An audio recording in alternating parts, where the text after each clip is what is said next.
À l'approche de la date de Chav Bet Shvat, le jour de la Istalkut, de la Iloula, de la rabbinite Chaya Mushka, la femme du rabbi, la rabbinite Chaya Mushka qui était connue pour sa sensibilité, sa délicatesse, son avat Israël, et bien sûr qui était aussi connue pour son dévouement, pour pouvoir permettre au rabbi de diriger les chassidim et le klal Israël. Alors, à cette occasion, j'aimerais partager avec vous quelques petites anecdotes concernant la rabbinite.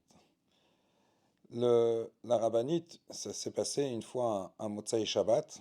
Alors, pour donner un petit peu le contexte, le rabbi, depuis l'année Tafshin Lametret, c'était en Tishri 1977, lors de Shmini Atzeret, lorsque le rabbi était tombé malade, il a eu une attaque cardiaque. Et le rabbi passait Shabbat dans le bâtiment à proximité du 770, qui est le bâtiment de la Sifria, de la grande bibliothèque du rabbi, afin d'éviter au rabbi de devoir marcher jusqu'à la maison qui était à quelques blocs du 770. Et pour cela, ils ont aménagé dans ce bâtiment un petit appartement où le rabbi et la rabbinite passaient le Shabbat là-bas. Donc la rabbinite se rendait dans ce bâtiment qui est collé au 770 pratiquement, et elle venait passer Shabbat là-bas, et le Motzei Shabbat, elle retournait chez elle à la maison. Maintenant, comme c'est connu que la rabbinite était très discrète, elle voulait pas qu'on la remarque et qu'on la voie, donc en général, lorsqu'elle venait, ça se passait de manière assez discrète.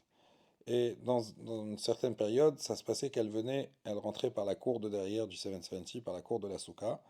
Donc le shamash qui l'amenait, le Rav Shalom Dov Bergansbourg, ou d'autres, il l'a déposée sur Union Street, c'est la rue parallèle au 770 derrière. Elle rentrait par la cour de derrière du 770, par la cour de la Souka, et elle rentrait au 770. Elle rentrait dans la Sifria, dans le bâtiment. Et le Motsei Shabbat, aussitôt que Shabbat avait fini, les gens étaient en général à la choule en train de faire Mariv, le rabbi priait Mariv en bas au 770, elle, discrètement, partait aussi par la cour du 770 de derrière, et le chauffeur l'attendait dans la voiture sur Union Street.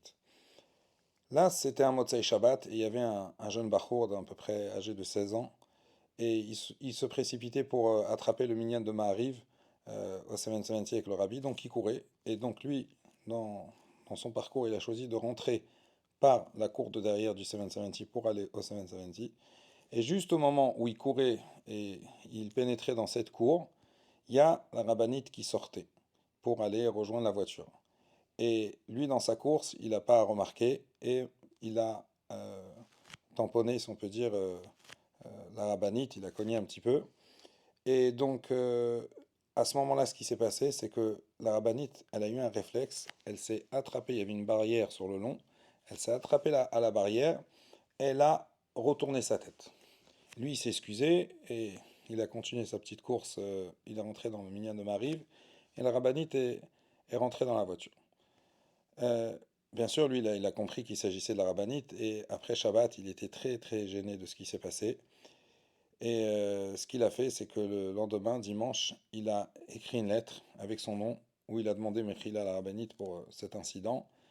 Et il a fait transmettre par une des personnes qui travaillait à la maison de la rabbinite. Et ce qu'on lui a rapporté, c'est que quand la rabbinite a reçu le mot, elle a dit pourquoi il a dû écrire son nom. J'ai tout fait pour me retourner et ne pas m'apercevoir et ne pas voir de qui il s'agissait. Ça veut dire que lui, il était gêné d'avoir tamponné la rabbinite, il y a eu un petit incident. Le premier réflexe, la première chose que la rabbinite s'est souciée, c'est qu'elle a bien imaginé que ce jeune garçon, il allait être mal à l'aise. Elle s'est retournée, elle n'a même pas voulu voir de qui il s'agissait pour encore moins que ce garçon soit gêné.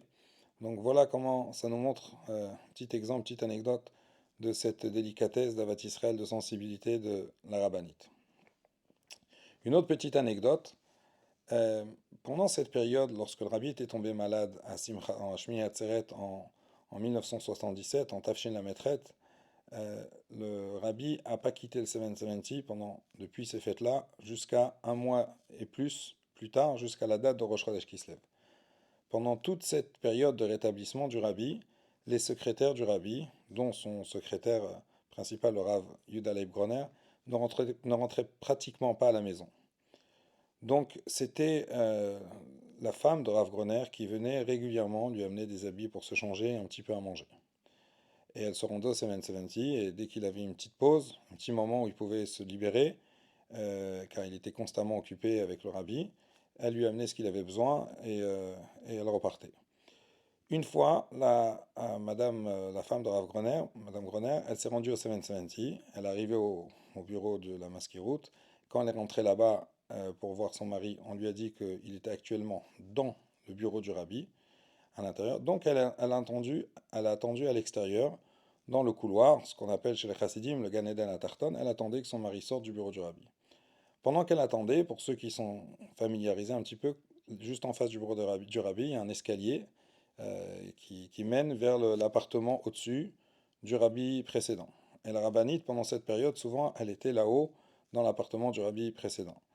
Et à un moment, la rabbinite descend l'escalier pour se diriger vers le bureau du rabbi. Et lorsqu'elle descend, elle aperçoit cette dame qui attendait, qui était Madame Groner, la femme du Rav Groner. Elles ne se connaissaient pas. Donc elles se sont saluées, bonjour, et la rabbinite est rentrée dans le bureau de Seven dans le bureau du rabbi. Et lorsqu'elle rentre dans le bureau du rabbi, elle demande à Rav Groner, qui est à l'intérieur, qui est cette dame qui attend à l'extérieur. Alors lui, il a compris, il a dit, c'est ma femme, qui est venue m'amener des affaires. Et là, la rabbinite, elle lui a dit, ah, je ne savais pas que tu avais une femme si jeune. Et à ce moment-là, le rabbi a fait un grand sourire. Voilà encore une petite anecdote qui nous montre de cette délicatesse et de cette finesse de la rabbinite. Pour terminer avec une autre petite histoire, et là qui nous montre combien la rabbinite a apporté, a permis au rabbi de pouvoir, comme on a dit au début, diriger le klal Israël et diriger les chassidim et être complètement investi dans ce travail que le rabbi fait. Il y avait une femme euh, qui travaillait, une non-juive, qui travaillait pro-américaine, qui travaillait à la maison du rabbi. Elle faisait le ménage et l'entretien dans la maison. Elle était assez proche de la rabbinite.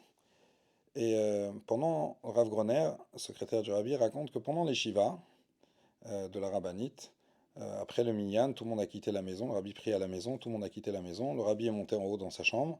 Et les secrétaires étaient en bas dans le séjour dans la salle à manger.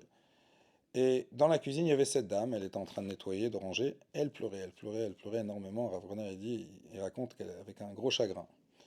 Donc eux, ils étaient seuls, les secrétaires, avec elle. Donc Rav Groner s'est approché vers elle et il lui a demandé, dites-moi, vous pleurez parce que vous avez beaucoup de peine du départ de Mrs. Schneerson, en faisant référence à la rabbinite, Madame Schneerson. Ah, elle a dit oui, en effet, j'ai beaucoup de chagrin, beaucoup de peine de son départ, mais maintenant, actuellement, à présent, c'est pas pour ça que je pleure. Alors, il lui a dit pourquoi vous pleurez. Elle a dit moi je pleure pour lui, en faisant référence au rabbi. Elle a dit pour le rabbi. Et elle s'est expliquée. Elle a dit je vais vous raconter quelque chose. Moi je vois ici en étant à la maison des choses que vous de l'extérieur ou les chassidim ou les gens à l'extérieur ne voient pas. Elle dit moi je vois tous les soirs lorsque le rabbi il revient du 770 après toute sa journée de travail. Elle a dit quand il revient il porte avec lui et c'est comme ça que le rabbi avait l'habitude de faire. Le rabbi répondait aux lettres et aux questions que les gens lui envoyaient tous les jours. Et le soir, en rentrant à la maison, il prenait encore un paquet de lettres avec lui, sur lesquelles il travaillait et répondait pendant la soirée ou la nuit. Et le lendemain matin, il amenait les réponses, il les déposait à la maskiroute, au secrétariat, pour qu'ils envoient après les réponses. Elle a dit, moi je le vois, il revient le soir, il a un gros paquet de lettres.